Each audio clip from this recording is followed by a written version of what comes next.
right now on 5 on your side at 10. Battlehawk fever. This is the greatest thing in the world for St. Louis, is to bring all these fans back to the Dome and fill the Dome up.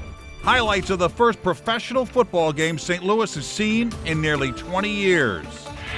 Cooler overnight low temperatures for the next couple of nights. Then the heat returns midweek. I'll tell you how long it will last. But first, on Wear Orange weekend dedicated to nonviolence, it was another violent weekend. What is it going to take for America to wake up? So what now? How local leaders and activists are saying communities should move forward.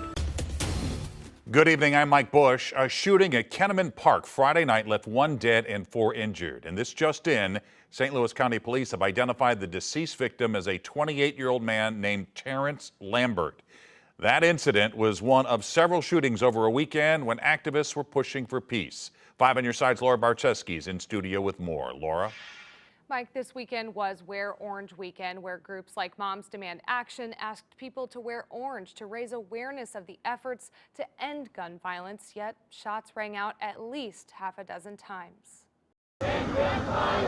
This weekend, people across the country wore orange for a future free from gun violence. Today, we honor the more than 120 individuals whose lives are cut short, the more than 200 individuals who are injured, and the countless others who are traumatized in this country every day by gun violence. But after a violent weekend, activists still say there's a long way to go. We have to have hope that one day when you Google St. Louis, violence will not be the first thing that comes up. We have to have hope that there is a future where gun violence is not the leading cause of death for youth in the United States. In St. Louis City and County this weekend, at least 9 people were shot in 6 separate shootings. 2 of those people were killed. The violence was on the streets and even a local park. What is heartening that it happened near our playground area at the park. It's a beautiful park. It's Kenneman Park. It's a beautiful park.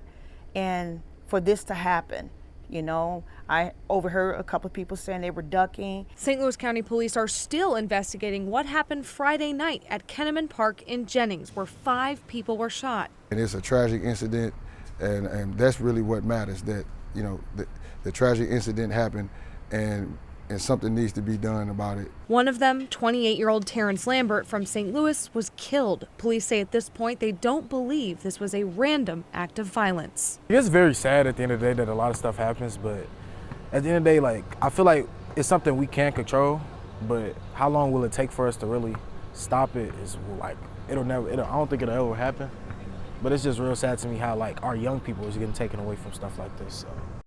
If you have any additional information, call St. Louis County Police or remain anonymous by calling Crime Stoppers at 1-866-371-TIPS. Mike. And earlier today, a local church asked people to be part of this movement to end ongoing violence. Drawings, poems, essays, and signs are on display at Webster Groves Presbyterian Church ahead of a rally for peace there. Many there called surges of gun violence a public health issue, and organizers also wanted to bring attention to those who died accidentally from gun violence, including children. We need to do something about it to make sure that we've got good, common sense gun laws. You know, we don't want to take people's guns away, but we want everybody to be able to be safe. And I think everybody can agree with that. You know, you want your child and your family to be safe. The National Wear Orange Weekend movement has been around since 2013, since the death of a Chicago girl due to gun violence. A man is in custody tonight after a North St. Louis shooting that targeted police. It happened last night on Palm and Knapp Streets. According to police, that's where Trayon Young started firing at them. Some shots hit the windshield of the police car, but no officers were hurt. Police tell us those officers did not fire back. Young was taken into custody and a gun was recovered from the scene, so he's now facing charges for assault, armed criminal action, and illegally having a gun. Now to a live look downtown, where in just a few hours we'll be seeing one of our last cool days. Then it gets hot. Our Jim Castillo joins us in studio for our Weather First forecast. Yes, and when that 90-degree weather comes, Mike, on Wednesday, it stays with us for a very long time. Much more on that coming up. But it's a really good night. It's clear, so if you want to get outside and check out the stars, well, it's a good night for it. And we'll talk about a constellation you can see in the sky coming up right before main weather in just a few minutes. 72 degrees right now, and it's going to be a fantastic night. You know, very nice humidity level, so it's pleasant. 50s outside of the city, but 60 in the city, and a light northwest wind. But remember that stormy night we had last night, especially south, and see the red there? So in southwest Missouri, we had 3 to 7 inches of rain, and even portions of Phelps County, Crawford County, and into Washington County, Reynolds and Iron County, we not only had some damage to trees due to the high wind, but also 1 to 3 inches of rainfall. And of course, here is a look at Jean's tree damage, and this was in Phelps County. So a little bit more on the heat coming our way and dry weather in just a few minutes. Not since the days of Kurt Warner, Marshall Faulk, and Isaac Bruce have we seen playoff football in St. Louis, but tonight it was back. The St. Louis Battlehawks hosted the San Antonio Brahmas in the XFL Conference Championship game. Our Annie Krall was on the sidelines watching it all. She joins us now live from the Dome after talking with fans about the highs and unfortunately lows of this tumultuous game. Annie. Mike, this was a tough one. For the first time, the Battlehawks have lost at home this season, 15-25. They struggled through the first half, scoring only 3 points, while San Antonio was hot from the start, getting some massive runs and scoring 13 points in that same amount of time. It is a very quiet, somber feeling on this field right now as players and families all talk to each other after all of that excitement. But earlier today, there was a call of hope that was very distinctive and went through downtown St. Louis. The battle cry for the Battlehawks on Sunday as more than 30,000 fans assembled for the XFL Championship game, marking for Mark Corver his 40th birthday. We got the challenge of a lifetime. Go to the UFL Championship. AJ all day. Hakeem the laser beam. We got to get this done. Getting it done was harder than it looked, though, as Hakeem the laser beam Butler couldn't get the call for this corner touchdown in the second quarter, trying to get the Battlehawks on the board. So they'd settle for a 46-yard kick to chase the San Antonio Brahmas' quick and continuous lead. Butler heading into this game, leading the league with 45 catches for 652 yards. It's Butler every day of the week. Hakeem Butler, he needs to get back in the NFL. Boyd needs another chance. Being named Friday as the UFL Offensive Player of the Year.